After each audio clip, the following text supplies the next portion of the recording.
Problem है 4.3 का, ठीक है। और इन वर्ड पर ये वर्ड प्रॉब्लम बड़े मार्क्स में काउंट होने वाले हैं, तो ढंग से बनना चाहिए बेटा। यहाँ पे कह रहा है कि in a class test the sum of Shefali's marks in maths and English is 30। समझ रहे, मतलब सेंटेंस बाय सेंटेंस आपने क्वेश्चन को करना है। यह कह रहा है कि एक क्लास टेस्ट में शेफाली के मैथ्स और इंग्लिश के मार्क्स मिलाकर 30 है। तो जो ये 30 मार्क्स है अकेले मैथ के नहीं है, अकेले इंग्लिश के नहीं है, मिलाकर बोल रहा है, ठीक है।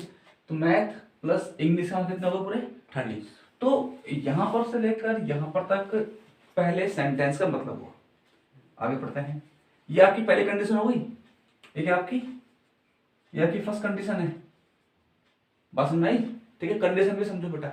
आगे बोला आपसे, had she got 2 marks more in maths, क्या मैथ्स में उसको 2 मार्क्स ज्यादा मिले। फिर से ये फर्स्ट कंडीशन है। अभी क्या आपकी सेकंड कंडीशन, यहां से आपकी सेकंड कंडीशन शुरू हो रही है। मैथ में उसको 2 मार्क्स ज्यादा मिले, यानी कि m+2 हो जाएगा, m+2 हो जाएगा, है ना। And 3 marks less in English, और उसके इंग्लिश के नंबर में से 3 नंबर कम हो गए, 3 नंबर कम हो गए। तो आपसे कह रहा है the product of their marks, product ने मल्टीप्लाई, तो इस कंडीशन में दोनों के मार्क्स का प्रोडक्ट कितना है 210, ठीक है। Marks would have been 210। तो इस प्रकार से अगर मैथ में 2 नंबर ज्यादा मिलते हैं, इंग्लिश में 3 नंबर कम मिलते हैं, तो दोनों के मार्क्स का मल्टीप्लाई 210 होता है। तो find her marks in 2 subjects. तो हमें ये बताना है कि उसके मैथ में कितने मार्क्स आए, ठीक है, मैथ में कितने मार्क्स आए और इंग्लिश में कितने मार्क्स आए। बात समझ आ गई, ठीक है। तो ये काम करते हैं ना, मैथ के मार्क्स को x मान लेते हैं और इंग्लिश के मार्क्स को y मान लेते हैं, कोई दिक्कत तो नहीं है, ठीक है। मैथ के मार्क्स को x मान लिया, इंग्लिश के मार्क्स को y मान लिया। अब यहाँ पर जो मैंने बनाया, देखो ऐसा बनाया करो, ठीक है। अगर आप ये बनाना सीख गए तो क्वेश्चन आप सॉल्व करोगे आसान से। ये मैंने कंडीशन बेस्ड बनाया पूरा, ठीक है ना। तो मैथ के मार्क्स को x मान लिया, इंग्लिश के मार्क्स को y मान लिया। तो ये बने आपकी क्वेश्चन नंबर फर्स्ट, चेक करो। फिर मैथ के मार्क्स में x माना हुआ है तो x+2 हो जाएगा। इंग्लिश के मार्क्स को हमने क्या माना हुआ है y, तो y-3 हो जाएगा। और ये बने आपके क्वेश्चन नंबर सेकंड। फिर आपने को मल्टीप्लाई करना है, सॉल्व करना है, ठीक है। लेकिन एग्जाम में हम ऐसा नहीं कर सकते, ठीक है ना, एग्जाम में प्रॉपर वे में करेंगे। तो ये आपका इक्वेशन तैयार करने का तरीका हो गया। क्वेश्चन, अब सब क्वेश्चन आप ऐसे कर सकते हो सारे, ठीक है। समझिए कैसे करना है, ठीक है। अब देखो, तो मैथ के मार्क्स को x है, इंग्लिश के मार्क्स को y, हमें वही निकालना है, ठीक है। तो यहाँ पर let the marks in maths in mathematics be x, ठीक है, बी x।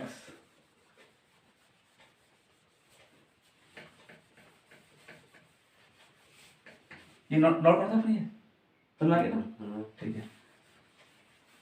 ऐसे बनाया करो, नहीं कहाँ आएगा आपके, ठीक है। ये हमने मैथ के मार्क्स मान लिए। Let the marks in English be y, English के मार्क्स है, यहाँ पे इंग्लिश के मार्क्स है।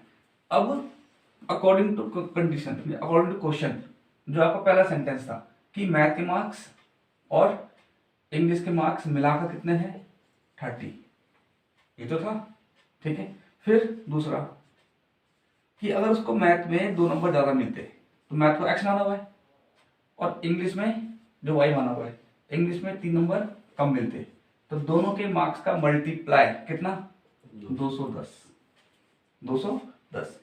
अब एक काम करते हैं, इनको मल्टीप्लाई कर देते हैं, ठीक है। तो x करेगा y से, कितना आ गया xy, x करेगा 3 से 3x, माइनस का 3x, साइन का ध्यान रखना, ठीक है। 2 करेगा y से प्लस का 2y, 2 करेगा 3 से माइनस का 6 इक्वल टू 210, ठीक है। तो xy minus 3x plus 2y equal to 216। मैं इसको यहाँ ले गया, या माइनस कर रहे हैं प्लस करेगा। लेकिन अब इसका यूज कैसे करें, इसका यूज कैसे किया जाए, एक काम करते हैं, यहाँ से जो है x निकाल देते हैं या y निकाल दो, कुछ भी निकाल दो यहाँ से, और उसको यहाँ प्लेस कर दो, चेक करो। देखो ना क्या आप इसके साथ कुछ कर सकते हो क्या, नहीं कर सकते कुछ। क्या आप कुछ कर सकते हैं? नहीं। क्यों? क्योंकि इन दोनों इक्वेशन में x भी है और y भी है। और मैंने क्या बोला, जब तक हमको दोनों ही निकालना है, ये भी निकालना है, ये भी निकालना है, ठीक है। और जो चीज निकालनी है अगर वो एक ही इक्वेशन में रही तो निकालना मुश्किल है।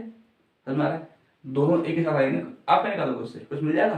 कुछ नहीं मिलेगा। तो पहला काम ये करो कि दोनों में से कोई एक ऐसी इक्वेशन आनी चाहिए कि दोनों में से कोई एक ही बचे, दोनों से कोई एक ही बचे, ठीक है। तो एक काम करते हैं हम, एक काम करते हैं, यहां पर से हम y निकाल देते हैं, या तो x निकाल दो, कोई दिक्कत नहीं। y इक्वल टू 30 तो y equal to 30 minus x, equation number ये फर्स्ट हो गई, और इसे मानते हैं इक्वेशन नंबर सेकंड, ठीक है। अब मैं क्या करूंगा, इक्वेशन सेकंड में y की जगह पर इसे रख दूंगा, क्या, 30 माइनस एक्स। समझ में आ रहा है? तब फिर क्या बचेगा, सिर्फ x से x बचेगा और वो सॉल्व हो जाएगा, है ना। तो y की जगह पर क्या, 30 माइनस एक्स यहाँ पर। तो इसलिए मैंने इसको इक्वेशन फर्स्ट ही माना था, ताकि मैं ऐसा आपको दिखा दूं करके, है ना। तो y की जगह पर 30 माइनस एक्स, तो 30 माइनस एक्स, एक्स तो खैर एक्स ही रहेगा, ठीक है। यहाँ पर 30 माइनस एक्स, ओके।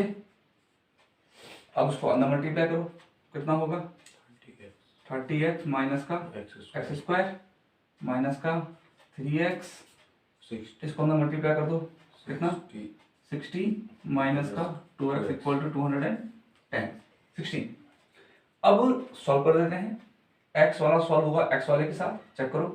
तो ये 30 माइनस का 3x और माइनस का 2x, माइनस का 5x, तो माइनस का 5x हो गया। ये दोनों मिलाकर माइनस का 5x, और ये प्लस का भी है फिर, तो 30 में से 5 गया 25, हाँ, तो 25x माइनस का x square equal to 216 minus का 60, उधर ले गए उसको, कोई दिक्कत तो नहीं है, ठीक। अब यहाँ बचेगा 25x माइनस का एक्स स्क्वायर, ठीक है, इसे माइनस करना है आपने, तो कितना, 6 होगा, ठीक है। और यहाँ पर 11 6 गया 5 1 5 6, ठीक है, और यहाँ पर 1 बचेगा। अब बड़ी पावर नेगेटिव है, क्या बनाएंगे, पॉजिटिव, इसको 1 ले जाओ, ठीक है। तो यहाँ बचेगा 0 और ये 1 5 6 सीधा कर देते हैं, यहाँ नेगेटिव है, वहां जाकर पॉजिटिव हो जाएगा, और ये नेगेटिव हो जाएगा, और ये प्लस पहले से ही प्लस में है। तो हमारे पास क्या बन गया इक्वेशन, इसी, ठीक है। अब 156 कैसे फैक्टर, जिसे ऐड करके 25 है, या तो स्प्लिटिंग मेथड से करो, स्प्लिटिंग मिडिल टर्म, या फिर किससे, क्वाड्रेटिक फॉर्मूला, किससे करना चाह रहे हो, ठीक है। वो बड़े नंबर के लिए वो इजी मेथड होता है, ठीक है, तो वो लगा दो उस पर। तो a कितना है 1, b कितना है -25, और c कितना है 156, ठीक है। तो क्वेश्चन आपका वेरिएबल क्या है, x, हमेशा x मिल जाएगा, ओके। तो यहाँ से x equal to -b plus minus under root b square minus 4ac upon 2a, ठीक है ना। तो x इक्वल टू -25, ध्यान से, ठीक है, और b कितना है -25 का स्क्वायर, और a कितना है 1, और c कितना है 156 अपॉन 2 × 1, ठीक है। तो x equal to 25 plus minus 625 और माइनस का मल्टीप्लाई करेंगे इसको हम 24, ठीक है, 20 2 22 4 6 2, यानी कि 1 हो रहा है, ठीक है। तो यानी कि x equal to 25 plus minus कितना, √1 अपॉन 2, इतना नोट करो फटाफट, इसको नोट करिए तुरंत।